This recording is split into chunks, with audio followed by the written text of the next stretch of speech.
നമ്മുടെ ഇമോഷൻസ് ആണ് അവരുടെ ബിസിനസ്. കാണാതെ പോയല്ലോ, ഉള്ളി പോലെയാണ്, പൊളിക്ക് ഒന്നും എന്ത് കണ്ടിട്ടാ.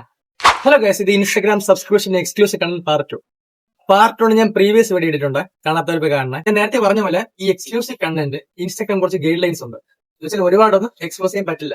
ഇത് ഇൻസ്റ്റാഗ്രാമിന് അറിയാം, സബ്സ്ക്രിപ്ഷൻ കൊടുക്കുന്നവർക്ക് അറിയാം. ഇത് സബ്സ്ക്രിപ്ഷൻ എടുക്കുന്ന കുറച്ച് പേർക്ക് ഈ കാര്യം അറിയില്ല. ഞാൻ പറയാൻ വരുന്നതെന്ന് വെച്ചാൽ ഇവരുടെ മെയിൻ സ്ട്രാറ്റജി എന്ന് വെച്ചാൽ ഈ സബ്സ്ക്രിപ്ഷൻ കൊടുക്കുന്ന ആൾക്കാരുടെ മെയിൻ സ്ട്രാറ്റജി. ഞാൻ ഒരു കാര്യം പറയാൻ മറന്നു, ഇത് ആരെയും ടാർഗറ്റ് ചെയ്തല്ല, ഇത് ആരെയും ടാർഗറ്റ് ചെയ്തോ ഒന്നുമല്ല. ഇത് ജനറൽ ആയിട്ട് പറയുന്ന കാര്യമാണ്, ആരെയും കുറ്റപ്പെടുത്താനോ ഒന്നുമല്ല. ജനറൽ ആയിട്ട് പറയുന്ന കുറച്ച് കാര്യങ്ങൾ. സബ്സ്ക്രിപ്ഷൻ കൊടുക്കുന്ന ഒരു സ്ട്രാറ്റജി എന്ന് വെച്ചാൽ ഹ്യൂമൻ ക്യൂരിയോസിറ്റി അപ്പാക്കും, അതുപോലെ ഹ്യൂമൻ എമോഷൻസ് അപ്പാക്കും, അവരുടെ സ്റ്റോറീസും അവരുടെ സ്റ്റേറ്റസും. അപ്പോൾ നമ്മുടെ ഹ്യൂമൻ എമോഷൻസ് എന്താവും, അപ്പാവും. മീൻസ് നമ്മൾ ചിന്തിക്കില്ലേ, ഇത്രയും 1000 ആൾക്കാർ സബ്സ്ക്രിപ്ഷൻ എടുത്തിട്ടുണ്ട്, അതിൽ എന്ത് കാണും എന്ന് നമ്മൾ ചിന്തിക്കില്ലേ? കുറച്ചു പേരെങ്കിലും ചിന്തിക്കും. അങ്ങനെ ചിന്തിച്ചു പോകുന്ന ആൾക്കാരാണ് ആ സബ്സ്ക്രിപ്ഷൻ എടുക്കുന്ന 50% ആൾക്കാർ. ബാക്കി 50% ആൾക്കാർ അല്ലാതെ എന്തായാലും കാണാം എന്ന മൈൻഡ് സെറ്റ് പോകുന്നത്. അപ്പൊ അവരുടെ ബിസിനസ് നമ്മുടെ എമോഷൻസ് ആണ്, അവരുടെ ബിസിനസ് നമ്മുടെ ക്യൂരിയോസിറ്റി ആണ്, അവരുടെ ബിസിനസ്. അപ്പോൾ ആരാണ് മാറേണ്ടത്? നമ്മുടെ എമോഷൻസിന്റെ മാസ്റ്റർ ആര്? അവരുടെ സ്ട്രാറ്റജി അല്ല. നമ്മുടെ എമോഷൻസിന്റെ മാസ്റ്റർ നമ്മൾ തന്നെ ആവാം. നമ്മളെ തോട്ട് പ്രോസസ്സും നമ്മുടെ ക്യൂരിയോസിറ്റിയും നമ്മളെ കൺട്രോളിൽ വരണം. എന്ത് വേണം എന്ത് വേണ്ട എന്ന് ചിന്തിക്കാനുള്ള ആ ഒരു മെച്യൂരിറ്റി നമുക്ക് വരണം.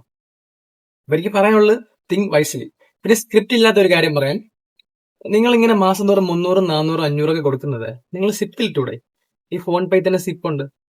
അപ്പൊ നിങ്ങൾ മാസം തോറും ഒരു എമൗണ്ട് സിപ്പിലിട്. അത് നിങ്ങൾ ഒരു ലോങ് ടേം ഇൻവെസ്റ്റ്മെന്റ് ആയിട്ട് 3-4 വർഷം കഴിയും നല്ലൊരു എമൗണ്ട് ഇട്ട്. ഇത് എന്റെ പേഴ്സണൽ ഒപ്പീനിയൻ ആണ്. നിങ്ങളുടെ പൈസയാണ്, നിങ്ങൾ എന്ത് ചെലവാക്കണമെന്ന് നിങ്ങളാണ് തീരുമാനിക്കേണ്ടത്, നിങ്ങളെ സമയം, നിങ്ങളെ പൈസ. പക്ഷെ ഞാനൊരു ഇത് പറഞ്ഞതേ ഉള്ളൂ. അതുപോലെ ആർക്ക് കൊടുക്കണം, ആരെ വളർത്തണം, സമൂഹത്തിന് ആവശ്യമാണോ, അവരെ കൊണ്ട് എന്താണ് നേട്ടം, അവരെ കൊണ്ട് ആൾക്കാരെ ഇൻഫ്ലുവൻസ് ആവുന്നുണ്ടോ, അവരെ കണ്ട് വേറെ ആൾക്കാർ പഠിക്കോ, എല്ലാം നമ്മൾ ചിന്തിക്കണം. ചിന്തിച്ചിട്ട് വേണം കാര്യങ്ങളൊക്കെ ചെയ്യാൻ. ഇത് കണ്ടിട്ട് ഒരാളെങ്കിലും ചിന്തിച്ചെങ്കിൽ സന്തോഷമേ ഉള്ളൂ. ഞാൻ ആരെയും ഒന്നും പറയുന്നില്ല, കുറ്റം പറയാൻ ഞാൻ ആരുമല്ല, എനിക്ക് റൈറ്റ്സും അല്ല.